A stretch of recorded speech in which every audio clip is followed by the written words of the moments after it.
Today we are doing something that John and I have not done before. No, and I've been wanting to, man. I'm glad you got this. Yes. So here's the deal, dude. I had the set of the three. I have the what was it? The bourbon, the rye, and the other one's like what, a grain one or something. Yeah.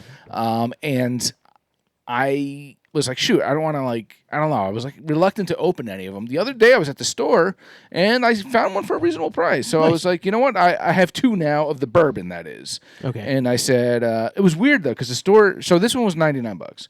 The store had this for $99 and then had the rye for $150. What? I did not pick up the rye from that store, but I did pick up the bourbon. I did pick up the rye from elsewhere for that $99. Okay, yeah. So, yeah. but yeah, I was like, oh geez.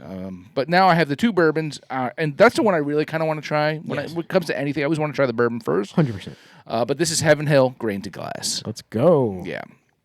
Let's go. I feel like a farmer. And this one, it's interesting because they have it as, God, I'm going to sound stupid. I should have looked this up. But it says Beck's 6158. What the hell's Beck's? I don't know. The beer?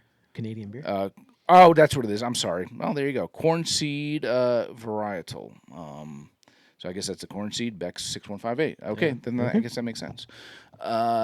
Distilled in 2017, released in 2024. 35% rye. Oh, so this is a higher rye. Okay, a little bit higher than what we had on our last episode. 52% corn, so they're really at that cusp right there. 13% malt. Coming in at 53.5% alcohol, 107. That's we always said 107 is it's the kind of the number we like. I think 110 is our real. I think between me and you, I feel like 110 is our number. Yeah. As far as like a good everyday sipper. What is it? Beck's 615? Beck's 6158. Yeah. And coming from obviously Heaven Hill Distillery out of Bardstown, Kentucky. Any history on this? Since 1935, Heaven Hill Distillery has been dedicated to crafting the highest quality Kentucky whiskeys. This led us to start at the very beginning, the seed. Each year, our master distiller partners with fellow family-owned. Oh, so this makes sense why they did that. Family-owned seed company Beck's Hybrids to hand. Sonny Beck is like the. That's the person. That's what. Yeah, it's named. Okay. Hybrids to hand select the unique corn seed varietals that best grow in central Kentucky. Each release is a testament to our continued commitment to quality, sustainability, and craft. It honors the multi-generational partnerships that were built on handshakes, not contracts. I like that. That's a very nice write-up there. Very nice. Yeah. So this is going to be a fresh crack for us. Ooh, hear that crack-a-lackin'. Okay. Pop. Pop goes the weasel because the weasel goes pop. Ooh, good. Third base. There we go. All right. Nice color. Let's check this out. Looking forward to this one. Yes. I almost, when we sip this, John, I kind of want to discard in our mouth or in our throat that first sip and not judge on that one. Remember we were talking about doing that more, like that first sip, because you kind of want to, I don't know, cleanse that palate, kind of just whatever. I don't know. Yeah, we got to judge on the second sip, not the first sip. Yes, I think that's the way to do it, but who knows? We pretend we're experts. So let's get this. Let's check out this color. This is episode 180. We are experts. Yes, it is. Yeah, it is 180. Jeez. All right. Ooh. Nice color. I would say almost medium on that. Viscosity, it's okay. Yeah, not much, right? Not too crazy. Yeah, not too crazy. Nose. Okay. There's not much, to be honest. No. But hold on. I'm getting a little ethanol. So the alcohol is coming through a little bit. There is a kind of like a sweet candy toffee, maybe. Mm-hmm. I'm having a hard time with this one.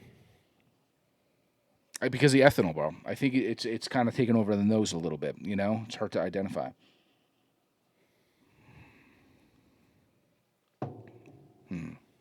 You got your normal caramel. Well, very light. Light, yeah. Like more like I said, like a candy kind of, you know. I'm getting a little apple. All right. Do I have a apple on our? There we go. Do you have an apple? I do have an apple.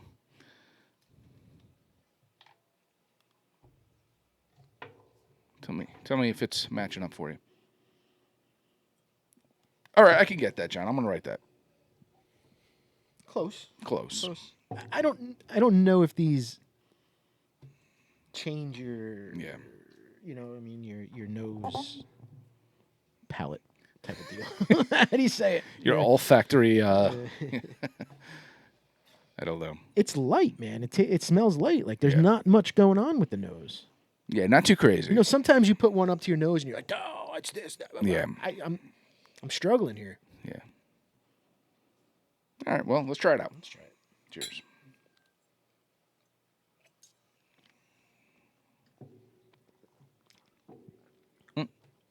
We said we discard that first one, right?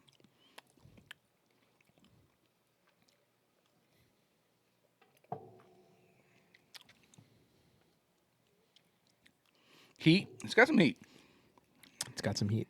But it was different the second. But I think we rushed the second sip. But I think it's definitely different. Yeah, and it's definitely flavorful. I'm getting hints of maybe a maple. Okay. I gotta. Hold on. Yep. I'm getting that apple. Okay, so apple, and I'm getting that 35% rye, man. That's what I said? I think it was. I'm getting some of that rye spice on it as well. Oh, the finish. I'm going to put that on the finish. I'm going to cross that out from taste. I'm going to put that right there.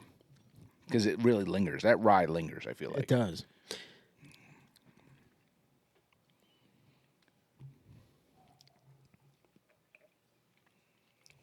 Getting a little of that oak barrel. Mm-hmm. Little of that char. Little oakiness. I'm getting a tad of black licorice when I mixed it with the water in my mouth. Okay. Mike and Ike black licorice. You know what I mean? I'm kind of getting a Jelly Belly black licorice. But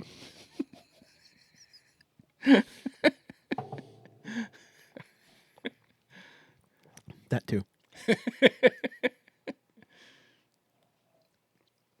I like this. The more I sip it, the better I like it. Mm-hmm.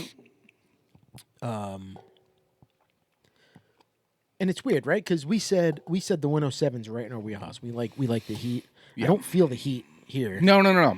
It's in the mouth. Yeah. But when you get past that ethanol taste, You're not getting a Kentucky when you Hug. cut it with the water a little bit, then you can start tasting the flavors. Yeah. So I do think the ethanol hides the true flavors when it hits your tongue. Yeah. You know? You heard the price point on this. I did. I feel like it's a little high. It's a little high. $79.99 for me. I would go $79.99. Yeah, I probably would. I think I would. I probably on would. that. Yeah. What do you give it out of 5? I'd go 3.5. Okay. I think I like the Heaven Hill Bottle and Bond a little bit more than I like this one. Yeah, but keep in mind it might need to open up a little. Yeah, this is a brand new, open, fresh crack. Absolutely. At this moment in time, I think personally I would give it a 3.95. Yeah, yeah. that high? I think it's pretty good. Okay. I like it. It's pretty good. It's a nice balance. I feel like know. Maybe I'm being generous, but I don't know. That's what I'm thinking. Overall, pretty good. Overall, yeah, pretty good. Yeah, pretty good.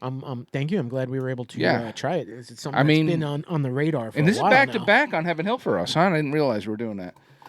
Oh, yeah, I didn't realize that either. We got the Henry McKenna, now this. Which I'll bring that up as well, because last week we did the Henry McKenna 10-year, and the rye with the mash bill that was 10%, and you said the rye on this was 35%, but I tasted more of the rye on that one. I don't know. I may disagree. I think I get it more on this one. You get it more on this? Yeah.